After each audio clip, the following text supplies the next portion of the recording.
Dobrý den, v dnešní prezentaci bych chtěl představit další kousky od firmy Weta z jejich početné řady Mini Epics.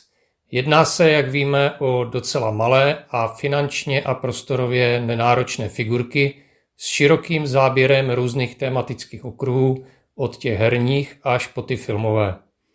A dnes konkrétně s tematikou mého oblíbeného filmu Alita Battle Angel, jelikož Weta z této franšízy udělala v rámci Mini Epics sérii 3 postav a my si je zde postupně představíme.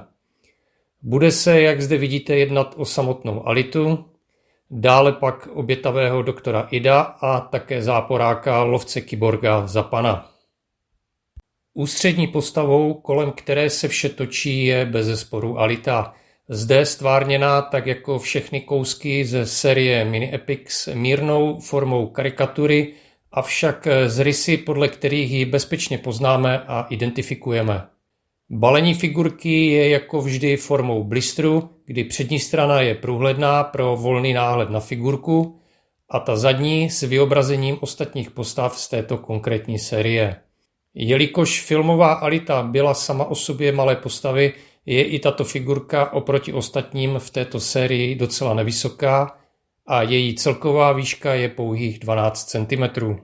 Podíváme se trochu blíže na detaily provedení sculptu a paint. Vzhledem k tomu, že se jedná o menší a cenově nenáročné figurky, nemůžeme mít až tak moc přehnané nároky. Přesto si myslím, že Weta se snaží odvádět dobrou práci a stvárněná postavička Ality je pěkná a v docela dynamické bojové póze, jak byla často viděna ve filmu. I když je měřítko menší, jde dobře vidět skalp vlasu, robotické paže a část těla, její odhodlaný výraz v obličeji a velké hnědé oči, které k ní neodmyslitelně patří.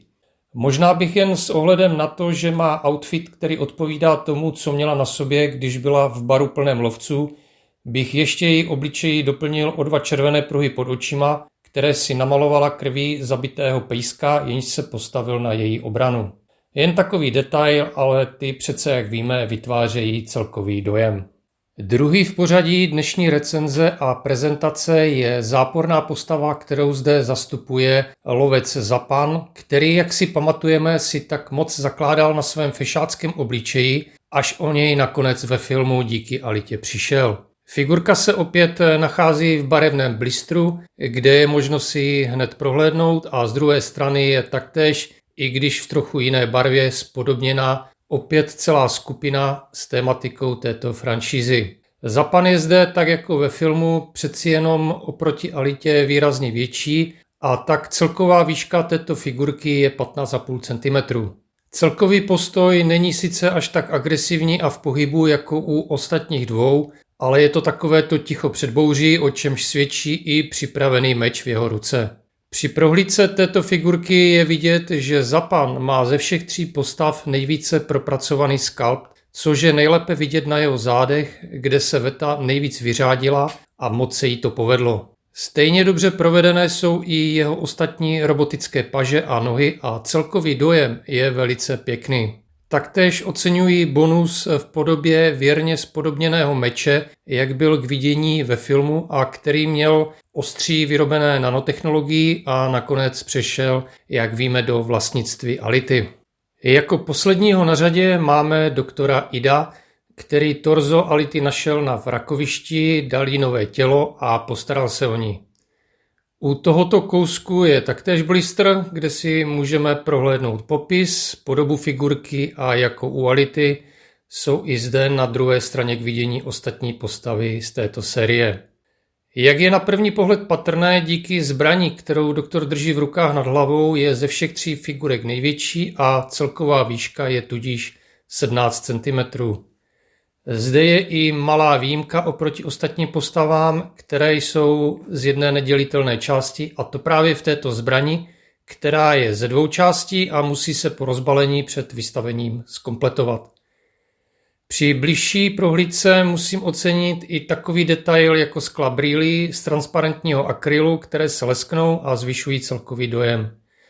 Ani zde není, co bych výrazněji vytknul a opět musím říct, že poměr cena-výkon je u těchto kousků od Vety na dobré úrovni a doktor má pěkně udělaný skalpt oblečení a zbraně, kterou si všichni z filmu pamatujeme a kterou používal při lovu hledaných padouchů. Póza, ve které je tady doktor prezentován, je stejně jako u Ality v duchu bojového nasazení a také opět velmi dynamická. A máme tady celou skupinu zase pohromadě a můžu provést v rychlosti celkové zhodnocení. Jak již bylo řečeno, společnost Veta má ve své nabídce mnoho pěkných kousků a řadu mini epics určitě ocení mnozí sběratelé. Mohu říct, že figurky u této řady si zachovávají konstantní kvalitu i pěkný vzhled a je jen na každém z nás, co si vybereme za oblast svého zájmu, neboť, jak už jsem dříve zmínil, výběr je velmi široký. Takže za mě mohu opět vřele doporučit, ale konečné rozhodnutí je samozřejmě jen na vás, pro jakou tematiku se rozhodnete a co vás osobně zajímá a co se vám líbí. Vybírat je rozhodně z čeho. Tímto jsem opět na konci, následovat bude tradiční fotogalerie a já vám děkuji za zhlédnutí a případné reakce v podobě komentů. Někdy zase příště, ahoj. Z rozmlácenýho kostela v krabici s kusem jídla přinesl jsem si anděla, polámali mu křídla. Díval se na mě oddaně, já měl jsem trochu trému, tak vtiskl jsem mu do dlaně lahvičku od parfému. A proto prosím věř mi, chtěl jsem ho žádat, aby mi mezi dveřmi pomohl hádat, co mě čeká. A co mě čeká.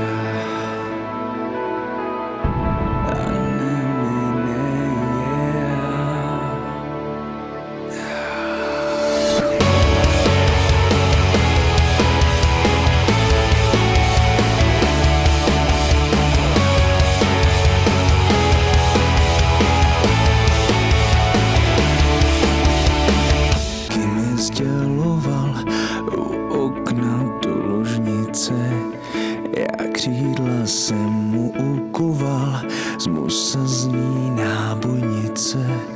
A tak jsem pozbyl anděla, on oknem odletěl mi, však přítel prý mi udělá novýho z mojí helmy, co nás čeká.